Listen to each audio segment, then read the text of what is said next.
jam hira mon bandiraɓe sehlaɓe heɗotoɓe radio Juillet Sar garti hannde oɗo ñalawma altini nogas ko lewru juillet hitande ujunnaje ɗiɗi nogas e joyyi habaruji moɗon e ɗemgal Pulaar ɗum ɗum ko habaruji men international ma en guiɗo toon to Europe ka caggal muɗum ma en jaa toon to Sénégal toon to Europe ene wayno ko Israël naaɓe ɗiɗo ene nangga toon to Belgique sibabude caɗele guerre gonɗo toon to Gaza toon to Mauritanie on bato goto kadi nanggaɗo walla laana goto kadi nanggaka toon to diwan Nouadhibou ene waɗi yimɓe hewɓe temedere Sénégal naji jeeya hen habaruji men manaw en toon to Mali hono kanko Moussa Amara ancien premier ministre mo Mali o haɗama yaltude leydi Mali no joguino ko anni yaadi toon to conférence baɗo toon to Dakar ɗum woni titre uji men ɓuuri mawnude oɗo journal meftande habaruji international ma en gatuji e datuji joni joni so Allah jaaɓi. أعزائنا المستمعين، إذاعة جول ساري تمد لكم يد من أجل أنها تتعامل معكم، من أجل أنها تشتغل معكم. إذاعة جول ساري فتحت أبوابها بوجوه جميع اللي راغبين بأنهم يتعاملوا مع إذاعة جول ساري داعين الولوفيين الكورالين الحسانين والسونيكيين وما يميز حد عن حد. إذاعة جول ساري تقدر تروج إعلانات وتحسيس وتغطية. إذاعة جول ساري موجودة من أجلكم، سعادتنا تكمل بالتعاملنا معكم. راديو ساري انترناشونال radio mon radio Jogol Sare ari wedde on jungo ngam yidde gollodade e mon e kala fanno jidirɗon faltaki capato pullo so ninki e wolof e kala leñol so jiɗɗon ko waɗanede publicité e reportage communiqué e erango radio Jogol Sare wonan ɗo ko onon weltare amen ko liggodirde e mon ɗum noon bisimilla mon. radio Jogol Sare ni radio ay aga qibaru kinni i wakati radio Jogol Sare a wiki temberini kasuka humanto kannu kusuka humanto reportage ma ibega publicité amundunu communiqué ma émission bega katta anyimme qibaru mbangande akitte mberi tenga katta kay khara jon kanyani khibari bangera ganyani bismillah. radio Jogol Sare mu ngi leen di talal loxo ngir ànd ak yéen liggéey tukulóor naar soninké olof bàyyi wuñu kenn képp ku fi ñëw lépp loo bëgg ñu defal la ko ni nga ko bëggee muy publicité communiqué radio Jogol Sare tàllal na leen loxo yéen ñëpp képp kuy xeet boo xamante ne yaa ngi ci àddina bi rek radio Jogol Sare mbégteem ak bànneexam mooy ànd ak yéen liggéey kon bismillah. bandiraɓe sehlaɓe heɗotoɓe radio Jogol Sare no mbino e gardidi habaruji men ni guiɗirɗen ko toon to Europe ɗum noon toon to Russie e Ukraine guerre gonɗo to hakkude mabɓe ene wayno ko kanko tungnade konnguli ɗi ƴefti hannde oɗo ñalawma altini no gasugol lewru juillet hitande ujunnaje ɗiɗi no gasji o wi ko kaldigal walla kamɓe Russie naɓe kamɓe Ukraine naɓe joddade maɓe ɓe kalda haw nakkima fuɗɗita kadi ñande alarba garoɗo ɗum noon ene wayno ko ɓe putti laabi ɗiɗi jui ko adi ngol ɗo en toon to Istanbul ɗum noon kadi ngal ɗum pottital waɗa liiɓi kadi kamɓe ɗeɗe leyɗe ɗiɗi haɓoɓe guila hitande ujunnaje ɗiɗi no gasɗi wawde o moins wossodirde kam militaire uji ɗe goto maɓe fof nanggani goɗɗon andaka no sa joni so tawi kaldigal ngal kadi no hay huccande jamma pour won guerre gonɗo hakkude maɓe o beele darto siftindon tan ko hono kanko Donald Trump gardiɗo leydi États-Unis ene wayno rokkino Putin kono wona balɗe 50 o wi suwa dartino guerre o suwa kanko hoore makko o yantini hen doole makko ɗum noon o fawa e muɗum sanction ngaji andaka no holto ɗum jogori faade hakkude kaldigal mabɓe kamɓe Ukraine e kamɓe Russie tawde goto naɓe fof nene fooɗe ni ko goɗɗo on jaɓata hande habaruji meɗen toon to Europe toon to Belgique tugnade kadi e ko radio France international habli mbi wonde ko e nder weekend sappo e jeenayi ha nogas lewru juillet ɗum noon ko taw festival goto wonno toon to Belgique festival o kadi wonno ɗum ko pelle ɗiɗi ko organisation non gouvernemental mbanno ɗiɗon festival ko fati musique ene wayno ko e nder oɗon festival yimɓe ɗiɗo taw Israël naɓe nanggama toon ɓeɗon yimɓe ɗiɗi noon ko yimɓe jeenoɓe armée kadi ko yimɓe ɓe ganduɗa condamnaɓe par cour pénal international sibabude wiyede men kañum koye men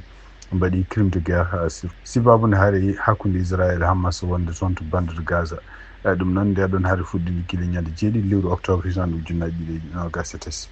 ɓeɗo yimɓe Israël ɗiɗo nanggaɓe noon ene wayno oɗo sa joni ɓe kalfinama hono ko fate en cour fédéral mo Belgique ɗum noon pour notade kadi gueɗe ɗe ganduɗa pawaɗe maɓe taw ko droit international cour pénal international toon to Mauritanie tugnade kadi e journal biyete Sénégal ene wayno ko renoɓe maaje leydi Mauritanie mbawi nanggude laana goto laana kadi laana ka kadi waɗi ko kene ɓuura temedere capanɗe joyyi e jeegom neɗɗo temedere maɓɓe ko yimɓe ko Sénégal naɓe kaɗo lanno ɓe mbi umminoko toon to Gambi e ɗum noon kadi ma won waɗi ken won balɗe nayi e nder e laawol ɗum noon wonno koye maaji ko sibabun keneli gonɗi toon e gueƴe e keneli e bempeƴe ɗum waɗi laana ka en wawi kañum hoore mum gardoɓe maaji toon to Mauritanie ɓe mbawi tinde laana ka ɓe nanggui ɗum laana ka noon e wayno nangga ko toon to diwan tufde Nouadhibou e tuna handu neɓe kaldini ɓiɓi laana ka ene wayno ko wawi nanguede ko ñande dimanche ɓennuɗo ɗum noon hanki e kadi ne wonno 156 neɗɗo taw hen 100 neɗɗo ko Sénégal naaɓe 20 ko neɗɗo ko Gambi naaɓe 33 ko jeeya ko Ghana e yimɓe ɗo kadi jeeya ko Guinée ɗum noon tugnade hande ministére Mauritanie toppiɗi ko fate aw e ngalumaji ha hande toon to Mauritanie kadi ko ɗum ko rentinde tan yimɓe kadi wonɓe réseaux sociaux ji hono kanko Ibrahima Mokhtar Sarr en wayno ko won kadi gueɗe dogannoɗe ɗeɗo balɗe fof e nder internet pour wiide wonde ko kanko hoore makko won ngaalungo dañi e kadi e wayno ko nanggal ɗum ɗo fof noon e wayno tawama ko gueɗe ɗe ganduɗa ɗe godani ɗum noon ko gueɗe kadi kutoraɗe taw hutori ɗum ko yimɓe wat boniyankoɓe walla yimɓe joguiɓe anniya bonɗo wonandi bonnude makko walla fawde makko ko fewani ɗum noon e mbi wonde ko oɗum ɗeɗon gueɗe dogannoɗe e net kadi wiya hen titre uji mbaɗaɗe hen wiya wonde ko mi ko Africa News noon ko galle jeyandiyankoɓe bindo e français et anglais e kadi ne wayni ko oɗon Africa News caggal no contacta tawi wona ɗum ɗo wona e muɗum ummi donc ɗum ɗo fof ko manipulation wonno pour hutorade kanko photoje makko waylude ɗum e kadi hutoraji entretien ji ɓooyɗi hawnaki ɗe wonno taw ko banggueji goɗɗi e wattu hen gueɗe ɗe ganduɗa ɗe pewani ɗum noon ko wonandi kadi rentinde yimɓe ɓe ganduɗa hutortoɓe réseaux sociaux ji wona ko jiiɗon fof gomɗi noon wona kadi ko are mon fof ɓen noon surtout ko wayno vidéo ji ko wayno photo ji ko wayno haalluji won tawde oɗo saaha hande ɓamtare ni woodi no fewi wonande surtout yen hutortoɓe ko fate net e surtout nde ko fate intelligence artificielle toon to Sénégal ko ɓuuri mawnude toon hande ko haalate ko kanko biyeteɗo El Hadji Babacar Dioum gandiraɗo Kocc Barma gargol makko toon to tribunal ɗum noon oɗo kadi ko neɗɗo ɗiɗo duuɓi fof ne yiile walla ɗiɗo duuɓi fof ne waɗa gueɗe ɗe moƴƴani surtout en hutoro won vidéo ji walla photo yimɓe taw ko mawɓe hellifaɓe walla yimɓe politicien ji hutoro photo ji men pour yomna ɗumen kalisaji so tawi ɓeɗon jaɓani kalisaji kañum hoore mum wawa wiide ne yaltinde ɗum photo ji ɗum noon e wayno ko sécurité ko henno ko cukalel gotel jaaroɗo duuɓi 16 kañum portno plainte contre makko ɗum noon nde ɓe mbawi kamɓe division spéciale cybercriminalité nde ɓe mbawi kamɓe koye mabɓe hutorade peeje mabɓe ɓe mbawi nanggudemo kanko gandiraɗo Kocc Barma ɓe mbawi nanggudemo ñande alhamisa ɓenɗo e ɗum noon e oɗo saaha joni won kanko hoore makko e ñawoje e hawnaki kadi maw ɓennini kasuji kadi maw ñaawi saabu yimɓe hewɓe ne wayno gullitima gueɗe ɗe waɗata ɗe henna kanko El Hadji Babacar Dioum gandiraɗo Kocc Barma ha hande toon Sénégal e tumnade kadi ko journal biyeteɗo Sénégal yaltinono kanko Barthélémy Dias noon e wayno ko neɗɗo kañum hoore mum ko kañum wonno maire Dakar kañum ko député kadi wonno kono noon e wayno ko nguɗo laamu ko ari ko hefti leppi makko teddugal o natti wonde maire o natti kadi wonde député kono noon e wayno ko tinnanoma ɗeɗo balɗe fof o wonno ko toon to France e kadi haalluji kewɗi mo haalano surtout henno ko contre Ousmane Sonko wiide wonde ko so Ousmane Sonko ari toon to assemblée nationale kanko hoore makko kanko yaha toon o ɗuggita ɗum toon kono noon e nder konguɗi ɗi o haali o wi wonde ko toon wona Dakar o wi wonde ko ɓe teskirima kala hôtel moɓe jeehi pour ƴewde nokku luwdino nokku pour wadde conférence uji mabɓe ɓe wayno hôtel aji ɗi mbiyata wonde ko kañumen koye mum koko kaɗa oɗo saha joni luudeɓe kamɓe yimɓe jeeyaɓe opposition kala nokkuji ɗeɓe mbawi wadde conférence uji ɗum noon e wayno kanko Barthélémy Dias o wi wonde ko omo siftinde tan garduɗo leydi Sénégal o hono Bassirou Diomaye Faye wonde ko haade nde ɓe goni joni nde ko ndeɗon kamɓe koye ndeɗon haade ɓe gonno gila tan ɓen kamɓe koye mabɓe ɓe gonino toñaɓe taw ko ma e laamuji keddiɗi ɗi donc wi wonde ko mo siftino Bassirou Diomaye Faye kañum hoore mum fotani jabde ɗeɗo gueɗe laamu muɗum ne waɗa e surtout ene wadde discrimination politique pour kadi wawde kadi yaɓɓude kala ko wallata démocratie toon to Sénégal e kanko Barthélémy Dias ha hande omo haala o wi wonde ko ɓe potani haɗede dañde saluji luude ɗumen par ce que tan koɓe kamɓe koye mabɓe jeeya koye opposition ɗum ɗon ko hunde nde ganduɗa kanko Barthélémy Dias o wi ɗum ɗo ko hunde toñangue no fewi e kanko hoore makko kadi o haali o wi wonde ko e yimɓe opposition fof ene wayno parti ji Lundi fof ene wayno oɗo saha joni ko même probléme uji joggi toon to Sénégal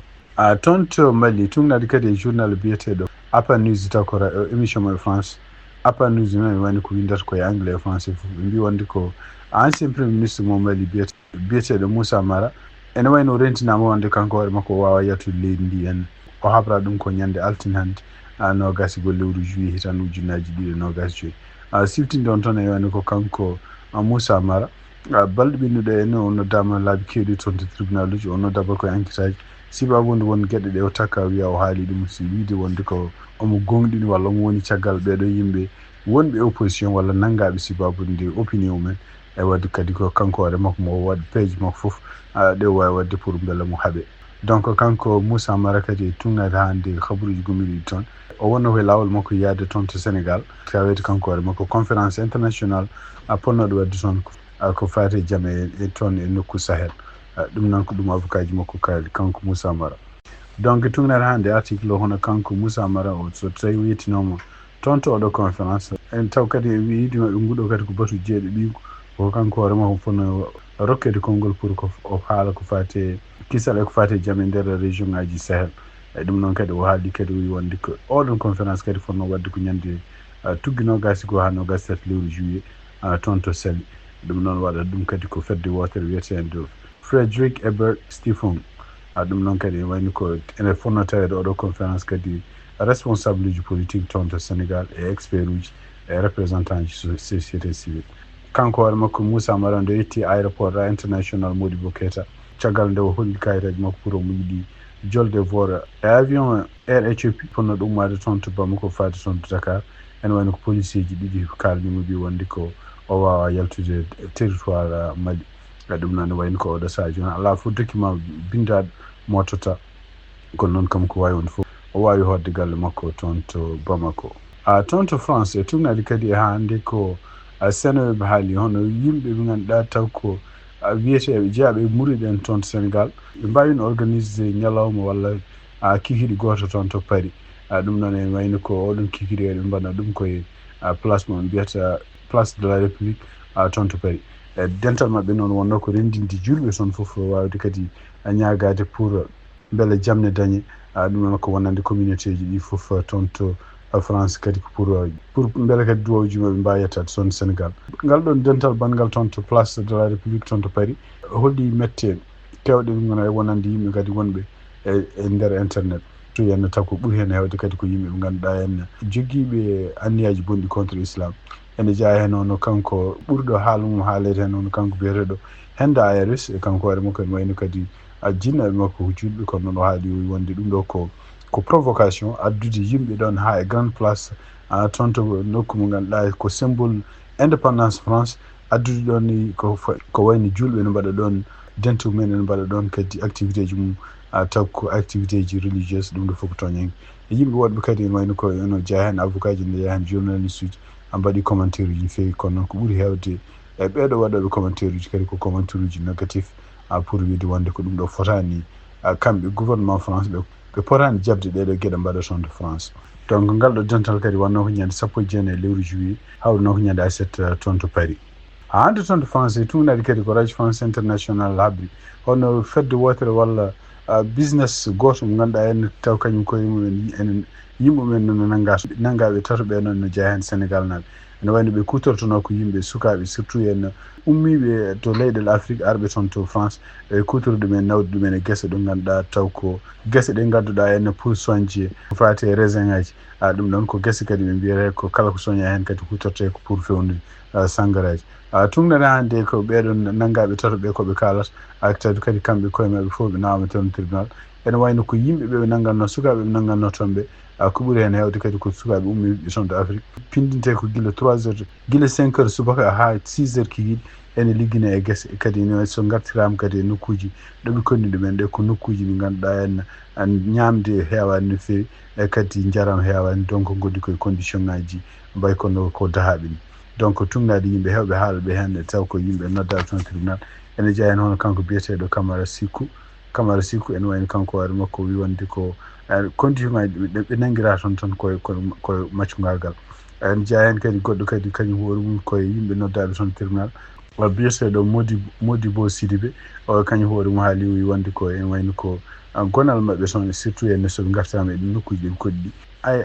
hay animal uji mbawa wurde hen ko wawi wonde fof ene wayno ɓeɗo nangaɓe tas gardiɗo biyaɗo wonde ko kañum jeeyi oɗon compagnie o en jeeya ko toon to Kyrgyzstan kañum jeeyi oɗo compagnie pewnowo sangaraji on wonde kadi yimɓe ɗiɗi woɗɓe kadi ne ñawda e makko hen goto ko Sénégal najo kanko noon ene wayno o ñawama kanko oɗo debbo mo soke duuɓi 4 to hen duuɓi ɗiɗi ko prison ferme ay kadi omo yooɓa kalisaji kewɗi ene wayno ko hande tribunal ko haali waɗimo fawede oɗo kaso kene wona duuɓi 4 ko sibabude yimɓe ɗiɗi ɓe ganduɗa ɓe liggodirannoɓe kañumen koyemen callima responsabilité mbi wonde funde fof koye makko ummoto ko wawi wonde fof ene wayno ko yimɓe ɗiɗi heddiɓe kañumen koyemen jara ko duuɓi 50 bon ko goto men fof fawama hitande ne soke kadi duuɓi ɗiɗi ne woni e sursis ɗum noon fiti ko duuɓi ɗiɗi kañum hoɗum ko foti renade kamɓe nangaɓe fof goto men fof ne foti yodde goto men fof ne foti yobde ɓeɗo yimɓe sukaɓe ɓe nanguno toon suka fof e poti yobde ɗum ken 4000 €. ñawre mabɓe wonno toon to tribunal gonɗo toon to Chalon en Champagne ɗum noon ko banggue rewo funnague France ɗum ɗo fof noon ari ko caggal lebbi e kamɓe kono fuyenne nde ɓe jiiɓeɗo yimɓe wonde koye nokkuji ɗi konna ɗo henne ko nokkuji kulɓiniɗi en nden ɓe mbawi yitude wonde kene waɗi 57 suka ene woni toon taw ɓeɗon sukaɓe kadi ko ɓuuri hen hewde kadi ko ummiɓe toon to Mali toon to Mauritanie e to Côte d'Ivoire e kadi ummiɓe toon to Sénégal kamɓe ɓeɗo sukaɓe ene wayno tawaɓe ɗin nokkuji e haalluji ɓe kalmi wonde ko ardiɓe oɗo business ene wayno goppotaɓe koye bâtiment goto bâtiment o kadi e nder muɗum ɓe ngala ñamde ɓe ngala ndiyam e haydara ala koɓe jogui 5 heures du matin subaka ɓe pindine ɗum noon ɓe nawe kadi e guesse ɗe ganduɗa taw ko raisin woni hen ɓe liggo toon ha 6 heures kikiɗe ko wawi wonde fof ene wayno justice mo France kadi wawi wiide wonde ko oɗo compagnie pewno ko fati sangaraji gonɗi toon to oɗo nokku e jamiri wonde ko yo nattu wodde ɓe mbawi kadi fawde oɗo kadi business pewnonoɗo sangaraji toon kene 75 ujunere €. donc ndeɗo ñawore kadi ne wayno wontani yimɓe liggotoɓe guesse baɗe ni fof walla joguiɓe guesse baɗe ni henno toon to France fof rentade wonde ko holɓe ɓe ligguinta ɓe est ce que ɓeɗo ɓe ligguinta ɓe ligguinirta ɗumen taw ko force walla kadi ene wayno kono ɓe liggirta ɗumen ni henno ko gueɗe ɗoftiɗe ko fati haqqille maade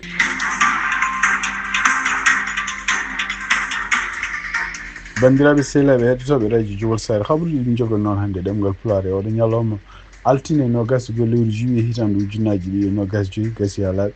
yen mbaala ha janggo kadi so Allah jaaɓi on jarama.